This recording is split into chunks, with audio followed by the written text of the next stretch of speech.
News alerts. Hydraa అంశంపై ఆంధ్రప్రదేశ్ ఉప ముఖ్యమంత్రి పవన్ కళ్యాణ్ ఆసక్తికర వ్యాఖ్యలు చేశారు. హైదరాబాద్లోని చెరువుల ఎఫ్టీఎల్ బఫర్ జోన్లలోని అక్రమ నిర్మాణాలను హైడ్రా కూల్చివేస్తోంది. ఇదే సమయంలో ఏపీలో బుడమేరులో ఆక్రమణల వల్ల కాలనీలు మునిగిపోయాయి. ఈ నేపథ్యంలో పవన్ కళ్యాణ్ హైడ్రా అంశంపై స్పందించారు. ఆయన కాకినాడ జిల్లాలోని గొల్లపోలు గ్రామంలో పర్యటించారు. ఈ సందర్భంగా మాట్లాడుతూ చెరువుల ఆక్రమణలు కొందరు తెలిసి చేయవచ్చు లేదా మరికొందరు తెలియక చేయవచ్చునని హైడ్రాను ఉద్దేశించి పవన్ కళ్యాణ్ అన్నారు. అయితే పునరావాసం కల్పించిన తర్వాతే చర్యలు చేపట్టాలన్నారు. అయితే బాధితుల సమస్యలు ఇబ్బందులు తెలుసుకున్న తర్వాత ఆక్రమదారులకు నోటీసులు ఇచ్చి ఆ తర్వాత ముందుకు వెళ్లాలనేది తన వ్యక్తిగత అభిప్రాయమన్నారు. ఇదే విషయాన్ని తాను సీఎం దృష్టికి తీసుకెళ్తానన్నారు. అంచెలంచెలుగా ప్రతి ఒక్కళ్ళు దీన్ని ఇంక్రిమెంట్గా పెంచుకుంటూ వెళ్ళిపోయారు. ఉదాహరణకి ఒకరితో మాట్లాడుతుంటే వాస్తువులతో మాట్లాడుతూ ఉంటే ఇది 2 లారీలు వెళ్ళేంత దారి ఉంది. నదీ పరివాహక ప్రాంతాన్ని ఇది ఈజీగా వెళ్ళిపోయేది. కొంతమంది గట్లు చెట్లు వేసి ఆ గట్లని వాళ్ళ పొలాలు కలుపుకోవటం అదొకటి.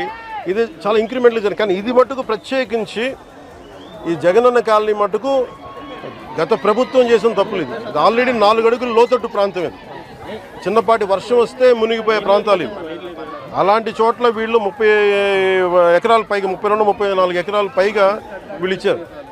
ఇది మామూలుగా మనకి రిజిస్ట్రేషన్ ప్రకారం మనకి 13 లక్షలు ఉండేది. అది మార్కెట్లో మనం చూస్తే 30 లక్షలు. దీన్ని వీళ్ళు 60 లక్షల రూపాయలు పెట్టుకున్నారు. సో ఇది జగనన్న కాలనీ అనేది గత ప్రభుత్వం చేసింది. ఎన్ని 100 కోట్ల 1000 కోట్ల తేల్చి మన క్యాబినెట్ మీటింగ్లో తేల్చి చెప్పాలి. అన్ని మొత్తం కూర్చున్న దాని మీద వర్కౌట్ చేస్తున్నాం. దాంట్లో భాగంగా చూస్తే 30 లక్షలు మార్కెట్ రేట్ ఉండగా 60 లక్షలు పెట్టుకున్నారు. అది లోతట్టు ప్రాంతం. ఎవరు ఈ రోజుకి 10% మించి ఎవరు మనకి లబ్ధిదారులు లోపలికి రాలా. దాన్ని బట్టి మీకు అర్థం చేసుకోవచ్చు. ఇలాంటి చోట్ల ఇప్పుడు ప్రత్యేకంగా ఛాలెంజ్ చేసి వీళ్ళు చేసిన తప్పుల్ని మేము కవర్ చేయాలి. వీళ్ళు ఇచ్చేసారు, ఆ తప్పుల్ని కవర్ చేయాలి. వాళ్ళకి ఇన్ఫ్రాస్ట్రక్చర్ ఏదైతే అవసరాలో ఇన్ఫ్రాస్ట్రక్చర్ డెవలప్ చేయాలి. ఇది ఇప్పుడు అలా కాదు. ఇప్పుడు మీరు ఏలేరు ఆధునీకరణకి వీటన్నిటికీ మీకు నిధులు కొరత, అంతే కదా. బేసిక్ నిధులు కొరత. మరి ఇక్కడ ఒక్క చోట మీరు ఇక్కడే చూస్తే దాదాపు 13 కోట్లు, దాదాపు మీరు చూసే 30%, 13 కోట్లు ఇక్కడ ఒక్క ఈ కాలనీకే వేస్ట్ చేశారు. ఇలాంటి ఒకరు చెప్పండి.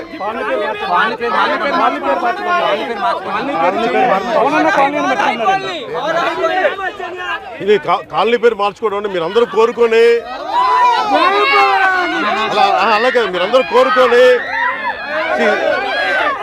ఒక నిమిషం, కాలనీల పేర్లు ఎందుకు నాయకుల పేర్లు ఉండకూడదు చెప్తా. వాళ్ళ జేబులో డబ్బులు కాదు. అందుకని మనం చేయాల్సింది ఏంటంటే నేల కోసం పనిచేసిన నాయకుల పేర్లు పెడితే మంచిది. అదే మన జాతీయ నాయకులు చాలా మంది ఉన్నారు, రాష్ట్ర స్థాయి నాయకులు ఉన్నారు, పిఠాపురం మహారాజు గారు ఉన్నారు. అలాంటి గొప్ప మహానుభావుల పేర్లు పెడితే మంచిది. మేము నిజంగా అలాంటివి కోరుకుంటాం.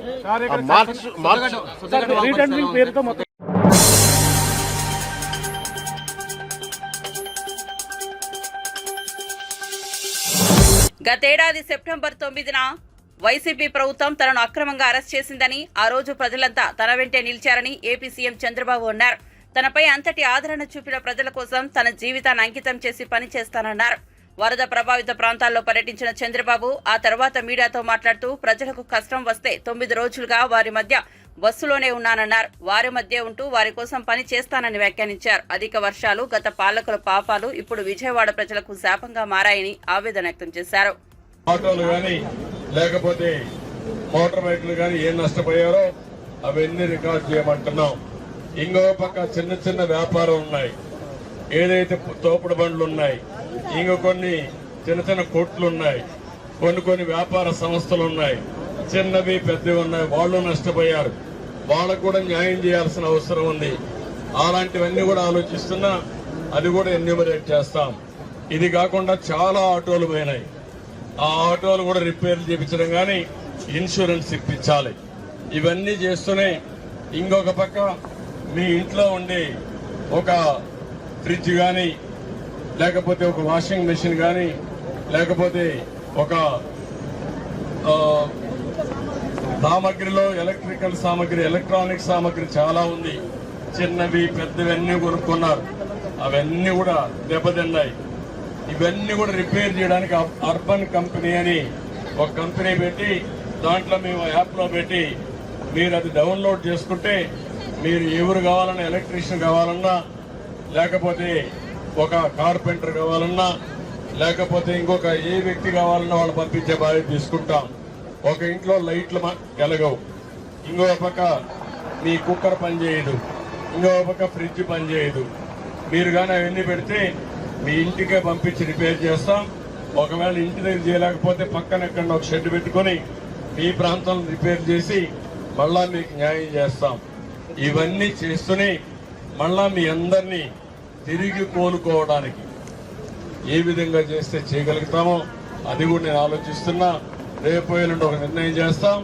మళ్ళీ ఇదే మార్గం మా ఆఫీసర్లు వచ్చి మీ అందరికీ కాస్త కోస్త ఆర్థిక సహాయం చేసి మీరు నిలదొక్కునే విధానానికి మేము పనిచేసి తర్వాతనే ఇక్కడి నుంచి కలుగుతాం. నా ఉద్దేశం ఒకటే, ఏ ఒక్క వ్యక్తికి అన్యాయం జరగకుండా, అవసరమైతే ఒక వ్యక్తి జరగకుండా చేస్తాం. మీరు కూడా మీ అందరి దగ్గర సెల్ ఫోన్ ఉన్నాయి. నిన్నటి వరకు కరెంటు లేదు, ఇప్పుడు కరెంట్ వచ్చింది. సెల్ ఫోన్లు వాడేది కూడా నేర్చుకోండి. మీరు నేర్చుకుంటే ఆ సెల్ ఫోన్ ద్వారానే మీ పనులన్నీ ఈ విధంగా శ్రీకారం చుడతాం. ఎప్పటికప్పుడు నేను సమాచారం అడుగుతున్నా మీ ఫోన్లలో. మా అధికారులు బాగా పనిచేస్తున్నారా, ఫుడ్ వచ్చిందా, మీకు న్యాయం, అన్ని విషయాలు అడుగుతున్నా. సగం కొంతమంది ఇస్తున్నారు. నేను 100 ఫోన్లు చేస్తే 10 ఫోన్లే సమాధానం చెప్తున్నారు. మీరు 10 కాకుండా 50 మంది నేర్చుకొని కానీ మీరు సమాధానం చెప్తే నాకు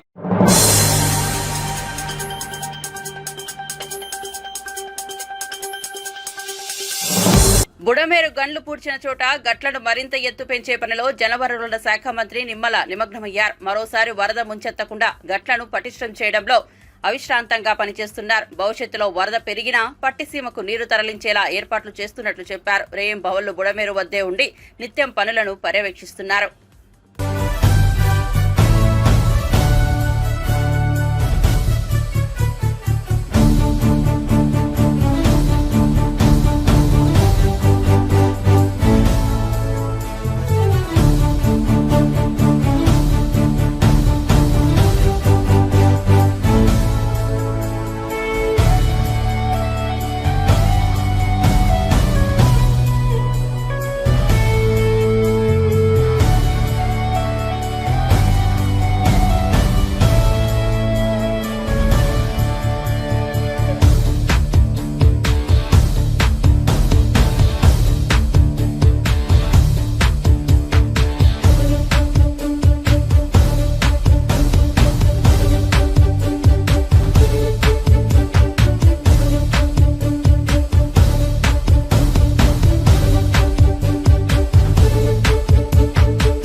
నెల్లూరులో బంగారు వినాయకుడు కొలువుదీరాడు. నగరంలోని గుప్తా పార్క్ వద్ద ఉన్న ఓ అపార్ట్మెంట్ లో ఈ గోల్డెన్ గణపయ్య అలరిస్తున్నాడు. జయకృష్ణ విష్ణువందన దంపతులు గత 25 ఏళ్లుగా ఘనంగా వినాయక చవితి పండుగను తమ ఇంట్లోనే చేసుకుంటున్నారు. 10 ఏళ్లుగా వినూత్నంగా వినాయక విగ్రహాలను ఏర్పాటు చేసుకుని పూజిస్తున్న వీరు ఈసారి బంగారు గుండ్లతో గణనాథుని అలంకరించారు. దాదాపు 10,000 బంగారం గుండ్లతో వినాయకుడిని ముస్తాబు చేశారు. చూడముచ్చటిగా ఉన్న ఈ బంగారు గణేశుడు భక్తులను ఎంతగానో ఆకట్టుకుంటున్నాడు.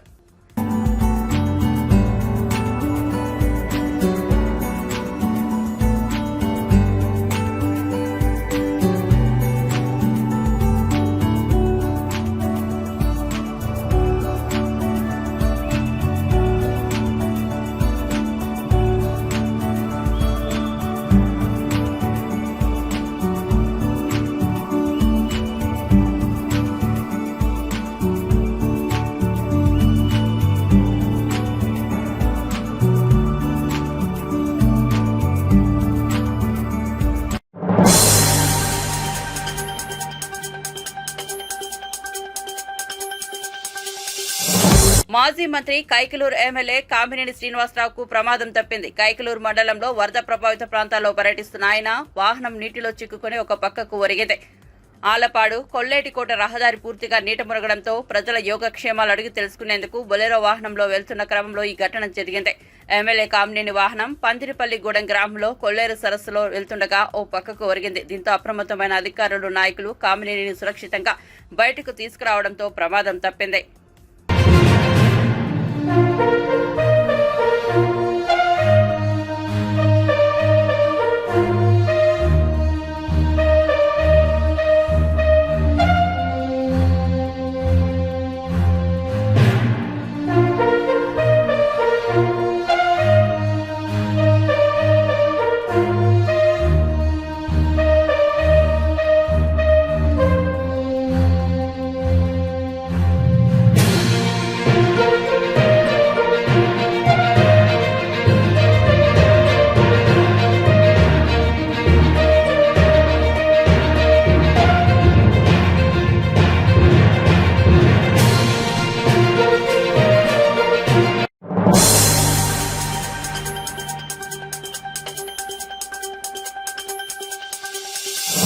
ఎన్నికల్లో ప్రజలకు ఇచ్చిన హామీలను అమలు చేయకపోవడంతో ప్రజల్లో వస్తున్న వ్యతిరేకతను దారి మళ్లించేందుకు హైడ్రా పేరుతో కాంగ్రెస్ ప్రభుత్వం హైడ్రామాలాడుతోందని కేంద్ర హోంశాఖ సహాయ మంత్రి బండి సంజయ్ ఆరోపించారు. కరీంనగర్ క్లాక్ టవర్ వద్ద బీజేపీ సభ్యత్వ నమోదు కార్యక్రమంలో పాల్గొని ఆయన మాట్లాడారు. గత కొద్ది రోజులుగా హైడ్రా వ్యవహరిస్తున్న తీరును చూస్తుంటే విశ్వాసం పోతోందన్నారు. సామాన్యులను కూడా ఇది ఇబ్బంది పెడుతున్నారని ఆగ్రహం వ్యక్తం చేశారు. నేను మొదట హైడ్రాకు సపోర్ట్ చేసిన పెద్దలు అక్రమంగా కట్టుకున్న భవనాలను, విల్లాలను, ఫామ్ హౌస్లను కూల్చిస్తే సమర్థించిన, కానీ పొట్టకూటి కోసం వ్యాపారం చేసుకునే షాపులను, పేదల ఇండ్లను కూల్చిస్తున్నారు. ఇకపై ఊరుకునే ప్రసక్తే లేదని హెచ్చరించారు. హైడ్రా వ్యవహరిస్తున్న తీరు సరికాదు. ఎందుకు ఈ హైడ్రావాలు అక్రమ భవనాలకు, ఎఫ్టీఎల్ బఫర్ జోన్లో కడుతున్న ఇండ్లకు పర్మిషన్ ఎందుకు ఇచ్చారు? ఇప్పుడు ఎందుకు కూలుస్తున్నారో ప్రభుత్వం సమాధానం చెప్పాలని డిమాండ్ చేశారు. చాలా పెద్ద ప్రోగ్రామ్ ప్లాన్ చేసేయండి. వర్షం వచ్చి అయినా పర్లేదు, మనం వర్షమైనా ఏదైనా కూడా కమిట్మెంట్తో పనిచేసే కార్యకర్తలు అంటే ఇట్లుంటారు. వర్షం పడ్డా, ఎండ కొట్టినా, ఏదైనా కూడా అందరికీ తట్టుకుంటూనే భారతీయ జనతా పార్టీ కార్యకర్తలు వాళ్ళు పోయారు. కొట్టమూర్లు ఉపరిపరిచిన వాళ్ళు వర్షం తగ్గితే గ్లామర్ దెబ్బతింటారు వాళ్ళది. ఇక రండి.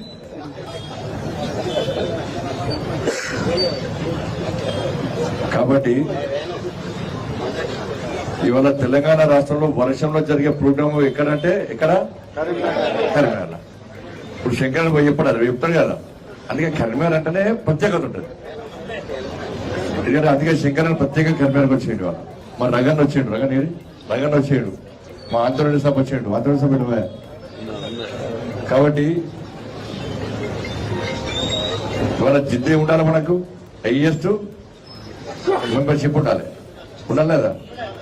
మన నెంబర్ చెప్పినట్ట సార్, 1, 2, 3 అంటే స్టార్ట్ చేయాలి. ఒక పని చేద్దాం, ఈ స్టేజ్ కాదు, ఈ స్టేజ్ మీద వరకు స్టేజ్ కింద పోటీ పెడదాం. ఫస్ట్ మీరా, ఫస్ట్ వీళ్ళ, ఫస్ట్ వీళ్ళు గట్టిగా నెంబర్ చెప్తారు, వీళ్ళకన్నా ఎక్కువ పేరు చెప్పాలి. గట్టిగా నిజవంతులు ఒకటి పడి గట్టిగా రాలి. ఫస్ట్ 1, 2, 3 అంటే ఇక్కడ చెప్పాలి. 1, 2, 3 తింటే ఏమవుతుంది? ఇప్పుడు మీరు 1 గట్టి అంటారు కదా, 1, 2, 3 ఒక వాసన ఒక్కది తినబడుతుంది, వెళ్ళబడుతుంది. ఇది గట్టి అన్నారు మళ్ళా 1, 2, 3 ఇదే గట్టిగా ఉంటుంది. నేను అవద్దం చెప్పా కదా, అవునా కదా? సుగుబా ఇదే ఏదైతే ఉన్నది ఇదే గట్టిగా ఉంటుంది కదా. మళ్ళీ చెప్పాలి, మళ్ళీ అంటారా? 1, 2, 3 మీకు ఇద్దాం తెలియదు ప్రైజ్. ఈ నెంబరు రాత్రి నిద్రలకి లేపినా కూడా చెప్పాలి. అంటే రాత్రి మళ్ళీ అనేరు మీట్లో పరిచయం కాదు. ఇక్కడ మరి షాపింగ్ పోయినా, టెంపుల్ పోయినా, పూజారితో మాట్లాడాలి. షాపింగ్ పోయినా కూడా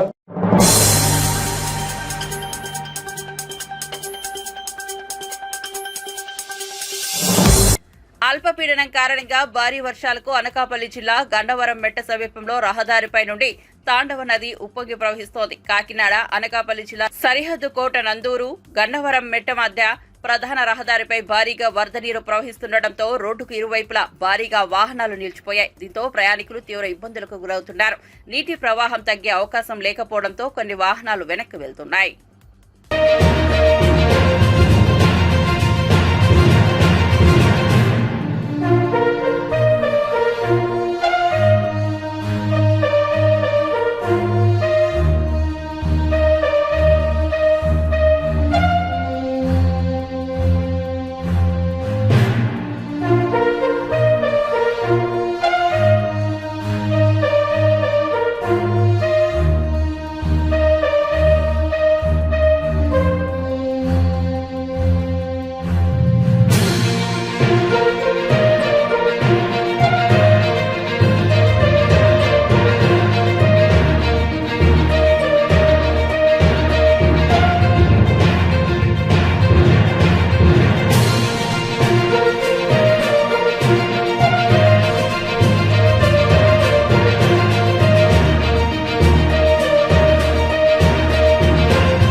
రాష్ట్రంలో వరదలపై మాజీ మంత్రి కురసాల కన్నబాబు కీలక వ్యాఖ్యలు చేశారు. వరద బాధితుల విషయంలో ప్రభుత్వం సరిగా వ్యవహరించలేదని మండిపడ్డారు. 8 రోజులు గడుస్తున్నా బాధితులకు సరిగా సాయం అందటం లేదని ఆరోపించారు. వరద వచ్చే ముందు, వచ్చిన తర్వాత బాధితులను పునరావాస కేంద్రాలకు తరలించాలని ప్రభుత్వాన్ని ప్రశ్నించారు.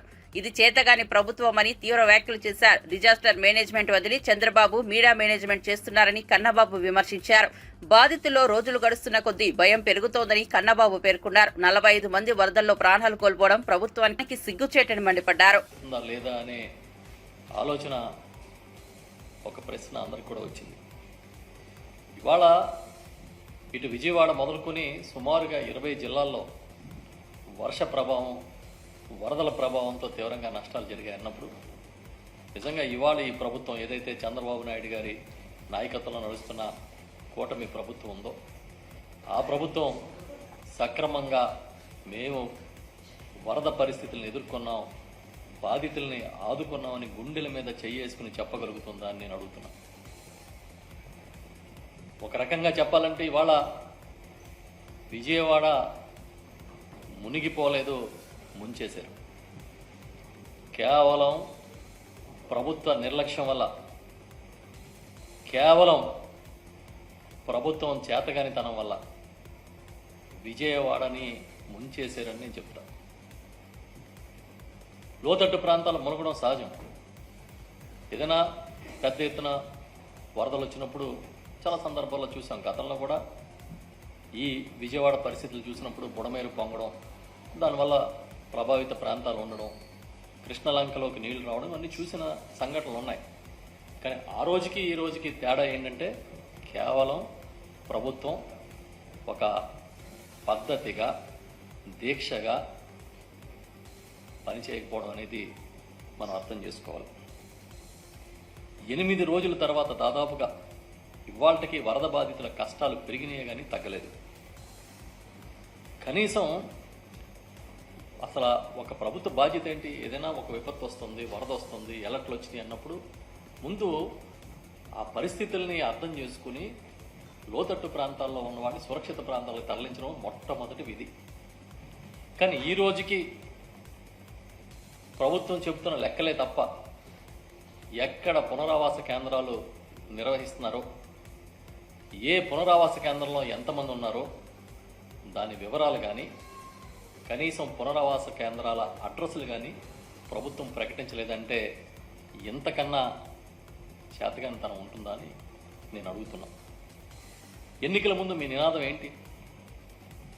ఎన్నికల ముందు ఈ రాష్ట్రానికి తెలుగుదేశం పార్టీ ఇచ్చిన నినాదం ఏంటి? బాబు గ్యారంటీ. ఏమిచ్చాడు గ్యారంటీ? ఆదుకుంటానని చెప్పే ఒక భరోసా కూడా ఇవ్వలేకపోయిన పరిస్థితి. కేవలం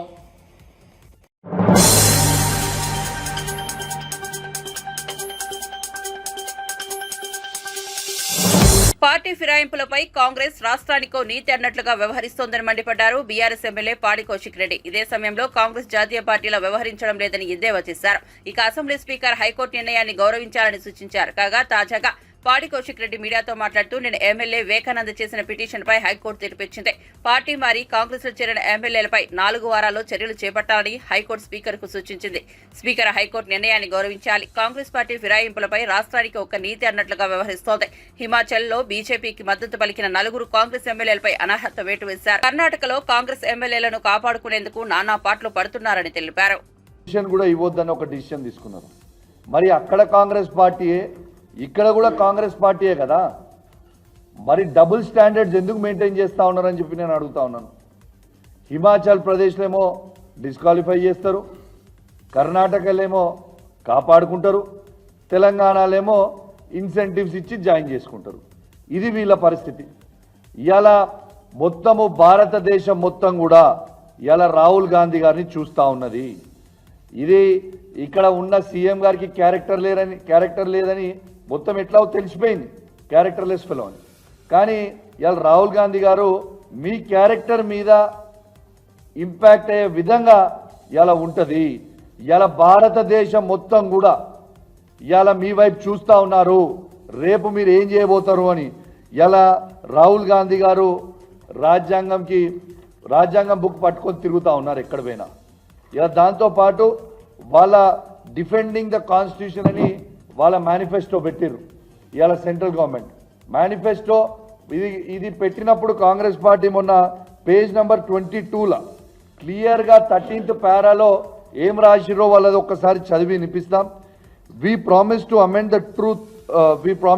the 10th schedule of the constitution and make defection, leaving the original party on which the MLA or MP was elected, and automatic disqualification of the membership in the assembly or parliament అనేది తీసుకొస్తామని రాహుల్ గాంధీ గారు స్వయంగా తన నోటితోనే చెప్పింది కూడా మరొకసారి గుర్తు చేస్తా ఉన్నాను. ఇలా ఈ డిసిషన్ని తెలంగాణలో ఒక్కటే కాదు చూసేది, ఈ డిసిషన్ని మొత్తం భారతదేశం చూస్తూ ఉన్నారు రాహుల్ గాంధీ గారు. ఇవాళ మీరు ఒక డబుల్ స్టాండర్డ్స్గా మీరు మాట్లాడితే, మీ పార్టీగా మాట్లాడితే, you are suppose to be a national party. అంటే మీ నేషనల్ పాలసీ అనేది భారతదేశంలో ఏ రాష్ట్రంలో మీరు అధికారంలో ఉన్నా ఒకటే ఉండాలా. ఇలా హిమాచల్లో మీరు పవర్ ఉన్నది 3 రాష్ట్రాలలో, హిమాచల్ ప్రదేశ్లో, కర్ణాటకలో, తెలంగాణలో 3 రాష్ట్రాలలో మూడు దిక్కులు ఉంటాయి. అవి హిమాచల్ ప్రదేశ్లో డిస్క్వాలిఫై చేస్తారు, కర్ణాటకలో ఏమో కాపాడుకుంటారు, తెలంగాణలో ఏమో ఇన్సెంటివ్స్ ఇస్తారు. ఇదా ఒక నేషనల్ పార్టీ లాగా ఉన్నారా మీరు? అసలు మీరు సబ్ రీజనల్ పార్టీ లాగా బిహేవ్ చేస్తూ ఉన్నారు. రీజనల్ పార్టీ కూడా కాదు, సబ్ రీజనల్ పార్టీ లాగా బిహేవ్ చేస్తూ ఉన్నారు. ఖచ్చితంగా నిర్ణయం తీసుకోవాల్సిందే. ఈడ ఎలక్షన్